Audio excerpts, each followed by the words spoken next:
सबसे पहले मैं सभी को बेस्ट ऑफ लक बोलना चाहूँगा सेफ है चिल्ड्रन स्कूल की तरफ से और गुरुमान लर्निंग इंस्टीट्यूट की तरफ से।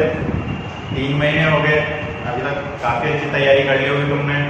29-30 को आपका पेपर आ रहा है, उसके लिए बहुत बहुत बेस्ट ऑफ लक आपको। और 3 महीने का अच्छे से तैयारी कर चुके हो उन्होंने।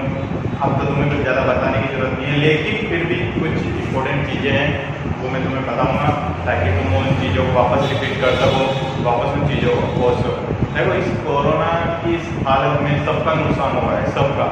लेकिन अगर किसी का फ़ायदा हुआ है तो तुम लोगों का, स्टूडेंट्स का फ़ायदा ऐसे हुआ है, तुम्हें अपनी परसेंट को इंक्रीज करने के लिए, अपनी मैथ्स में SST में नंबर लाने के लिए बहुत अच्छा मौका मिला है। 3 महीने मिले, 3 महीने में इतना पढ़ लो, इतना पढ़ लिया हुआ तुम लोगों ने कि तुम लोग अच्छा परफॉर्म कर सकते हो। और अगर इसमें अच्छा परफॉर्म कर लोगे तो तुम्हारी परसेंट पे इसका बहुत ज़्यादा इफेक्ट पड़ेगा, ठीक है। तो मैं तुमसे ये कोशिश करूँगा, जिसने भी अभी तक भी नहीं की है वो प्लीज़ अब तो अपनी पढ़ाई को अच्छे से करो। और कुछ दिन और बचे तुम्हारे, 15 से 20 दिन और बचे, 20 दिन के लगभग। उन 15 से 20 दिनों में अच्छे से तैयारी करो। तुमने पहले सब कुछ पढ़ रखा है, सब रिवीजन कर रखा है, तुम्हें ज़्यादा टाइम नहीं लगेगा, ठीक है। फिर भी कुछ चीज़ें हैं जो मैं तुम्हें बताना चाहूँगा। पेपर में सबसे ज़्यादा जो क्वेश्चंस आते हैं मैथ में जो सबसे ज़्यादा क्वेश्चन आने के जो चांस होते हैं वो होते हैं बुक के जो तुम्हारे एग्जाम्पल्स है, तुम्हारी बुक्स के जितने भी एग्जाम्पल्स हैं उन सबको अच्छे से एक एक क्वेश्चन को हाथ से करो, ठीक है। एग्जाम्पल और विविध माला ये दोनों ऐसे हैं कि ये दोनों इतना मार्जिन रखते हैं कि 70% पेपर तुम्हारा इनमें से ही आएगा, ठीक है। 70% पेपर तुम्हारा इनमें से ही आएगा, केवल उदाहरण और विविध माला। एक्सरसाइज तो प्रश्नावली है वो तुम्हें पढ़नी है, लेकिन प्रश्नावली तुम्हें पढ़ रखी है तो इतना ज़्यादा उसमें से नहीं आता। लेकिन जो ज़्यादा इम्पोर्टेंट, जो मोस्ट इम्पोर्टेंट क्वेश्चन आते हैं, ज़्यादातर जो चांस बनेंगे वो सारे एग्जाम्पल यानी कि उदाहरण और सारे विविध माला में से ही आएंगे। 70% पेपर उसमें से ही आता है, ठीक है।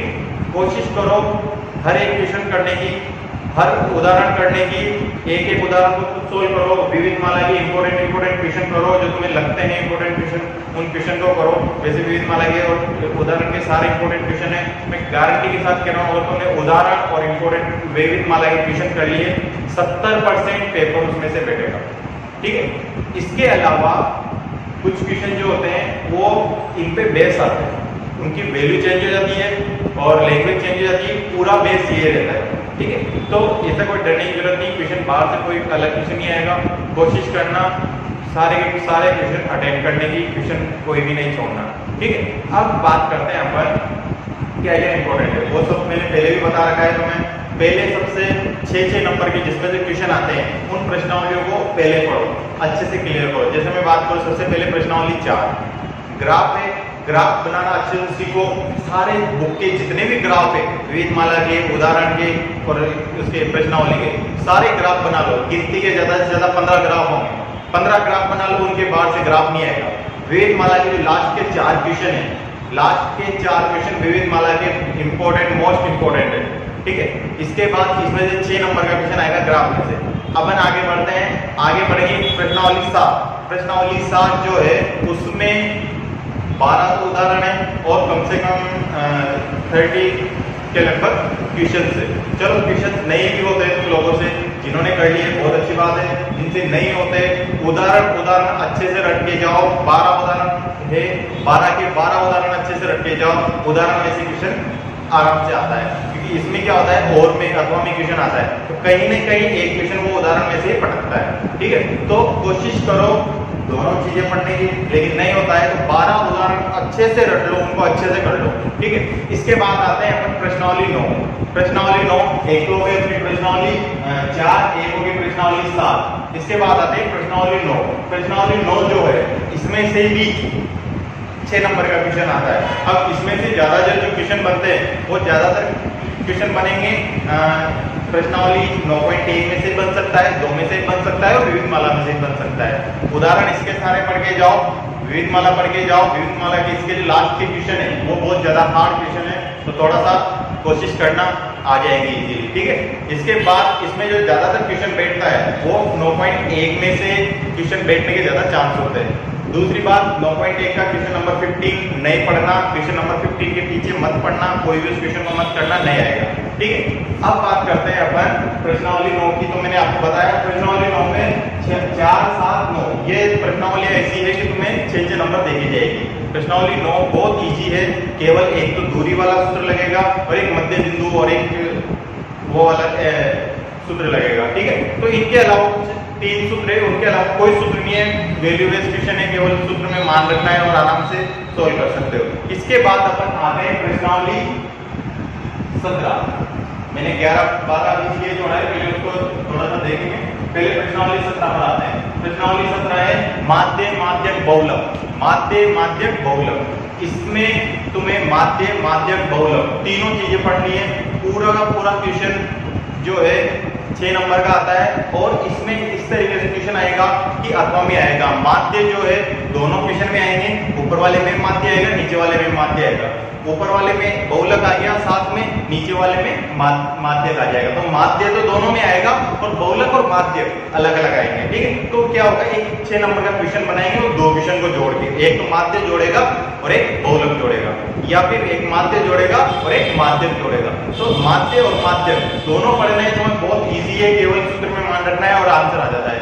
इसके बाद माध्य जो है, माध्य 3 तरीके से निकलता है।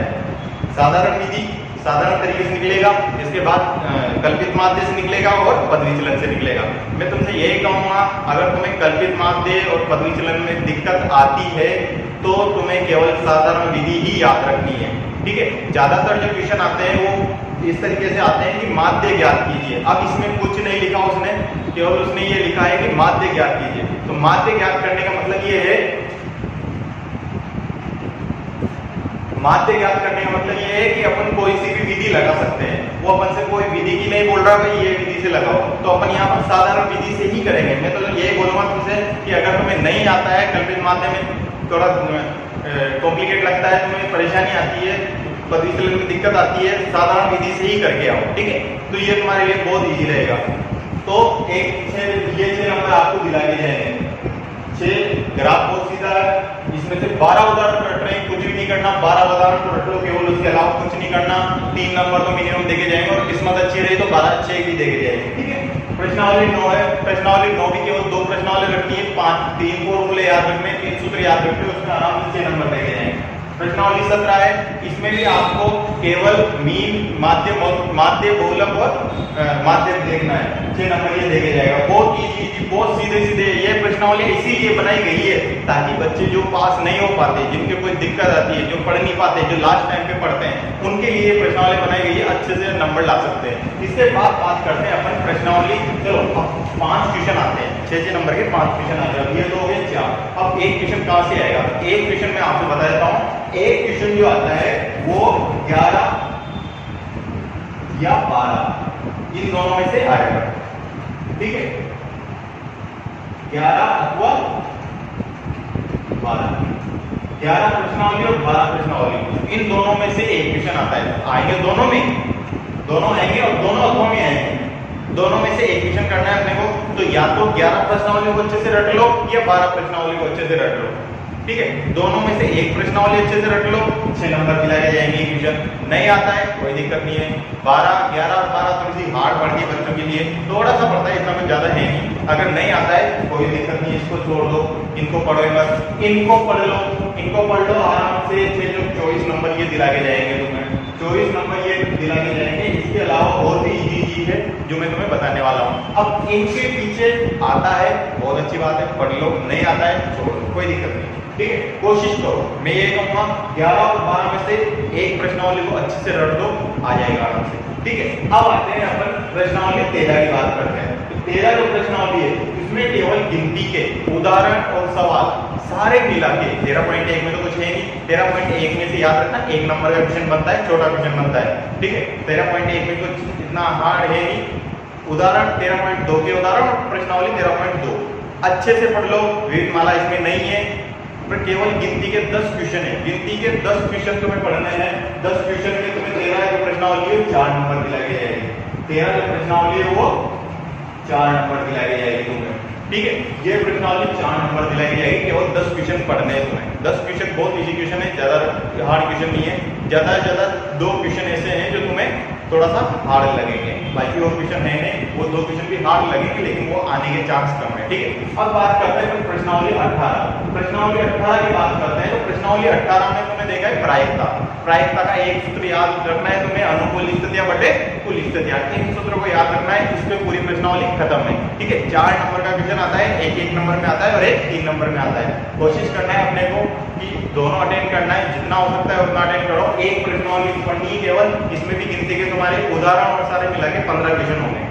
उदाहरण सारे पढ़ लो, इसके क्वेश्चन चाहे नहीं भी पढ़ोगे कोई दिक्कत नहीं है। प्रायिकता का मैं 100% बोल दूं, क्वेश्चन बाहर से आएगा, बुक से नहीं आएगा। प्रायिकता जो प्रश्नावली 18 है उसका क्वेश्चन बाहर से आएगा। अब तुम्हें करना क्या है कि उसके लिए प्रैक्टिस करनी है। उसके लिए प्रैक्टिस करोगे तो तुम्हें अपने आप समझ में आ जाएगा कि इस तरीके का क्वेश्चन इस तरीके से होता है, ठीक है। तो केवल प्रैक्टिस के हिसाब से उसके क्वेश्चन करने हैं तुम्हें। 4 नंबर देके जाएगा, एक उदाहरण है। दूसरी चीज प्रश्नावली 18 का एक चीज अच्छे से याद रखना, ये क्या होता है कि प्रायिकता का जो क्वेश्चन होता है आता 3 नंबर में, लेकिन क्या करते हैं बच्चे, बहुत शॉर्ट क्वेश्चन है, शॉर्ट क्वेश्चन बना देते हैं, मतलब बहुत इजी सीधा क्वेश्चन है। प्रश्नावली क्वेश्चन नंबर लगाया 17, क्वेश्चन नंबर 17 और प्रायिकता डाल देंगे जैसे 1/2। अब इतना सा आंसर लिख के आएंगे तो कोई नंबर नहीं देगा, ठीक है। आंसर इतना सा मत लिख के आना, मैंने बहुत सी कॉपी चेक की है जिसमें बच्चे बहुत क्या करते हैं, सीधा सा आंसर लिख देते हैं। क्या आया, अनुकूल स्थितियां 1 है, कुल स्थितियां 2 है, बिना देखे लिखे 1/2, ठीक। तो 1/2 आंसर सही है तुम्हारा,